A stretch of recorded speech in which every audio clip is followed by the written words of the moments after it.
दिसंबर की शाम थी, मौसम बड़ा अच्छा लग रहा था और हम लोग निकले शारजा के एक पार्क में जहाँ मेला लगा हुआ था। और दिसंबर में यूजुअली यहाँ पर टूरिस्ट आते हैं, तो ये लोग पार्क को अच्छे से मेला टाइप का सजाते हैं।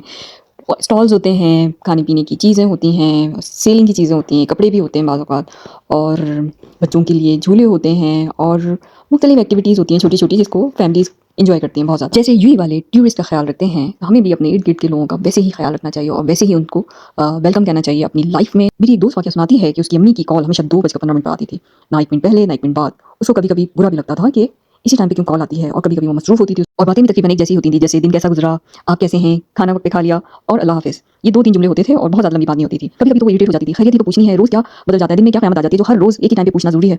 अम्मी आपको रोज़ कॉल करने की ज़रूरत नहीं है, वो उनसे कह देती थी, मैं ठीक हूँ, कुछ काम हो तो कॉल कर लिया करें। दूसरी तरफ इंसान जब जवान हो जाता है ना, तो इसे अपने माँ बाप की मोहब्बत भी कभी कभी आदत लगने लगती है, और आदत की कदर अमूमन इस वक्त तक नहीं होती जब तक वो छिन ना जाए। एक दिन मैंने सोचा कि मैं अपनी अम्मी से पूछ ही लूँ कि 2:15 पर ही क्यों कॉल करती हैं। तो दूसरी तरफ खामोशी छा गई, ऐसी खामोशी जो आम नहीं होती।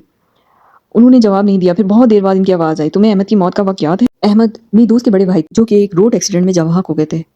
जब अम्मी की कॉल आई तो वो रो नहीं रही थी, चीख नहीं रही थी, बस टूटे हुए लफ्ज़ों में कह रही थी कि फ़ौरन घर आ जाओ।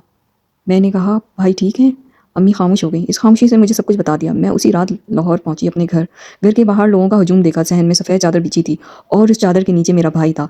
वो दिन मेरी ज़िंदगी का सबसे लंबा दिन था, मगर वक्त मुझे याद नहीं था। मैंने काँपती आवाज़ में पूछा, 2:15? अम्मी बोली, हादसा तो 2:15 पर हुआ था। पुलिस वाले ने मुझे फ़ोन किया, मोहल्ले के लोगों ने मुझे संभाल रहे थे। मैंने सबसे पहले तुम्हें फ़ोन किया और तुमको बताया। वो टाइम मुझे आज तक याद है कि वो 2:15 हो रहे थे।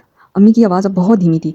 इस दिन के बाद बेटा मुझे हर रोज़ 2:15 पर मेरा दिल काँपता है। मुझे लगता है फ़ोन बजेगा, कोई कहेगा कि तुम्हारे साथ कुछ हो गया, या मुझे तुम्हें दोबारा कोई ऐसी खबर देनी पड़ेगी। मैं जानती हूँ तुम मसरूफ़ होती हो, मैं ये भी जानती हूँ कि हमारी बातें बहुत छोटी-सी होती हैं, दाल-चावल, मौसम, दवा, बिजली का बिल, यही सब कुछ। मगर बेटा मैं तुमसे बात करने के लिए कॉल नहीं करती, मैं ये सुनने के लिए कॉल करती हूँ कि तुम ज़िंदा हो, तुम ठीक हो, तुम्हारी आवाज़ आ रही है। मेरी दोस्त की आँखों में आँसू आ गए। उसको अपनी सारी बेज़ारी, सारी चिड़चिड़ाहट, सारे कटे हुए फ़ोन, सारी मुख्तसर जवाब याद आ गए।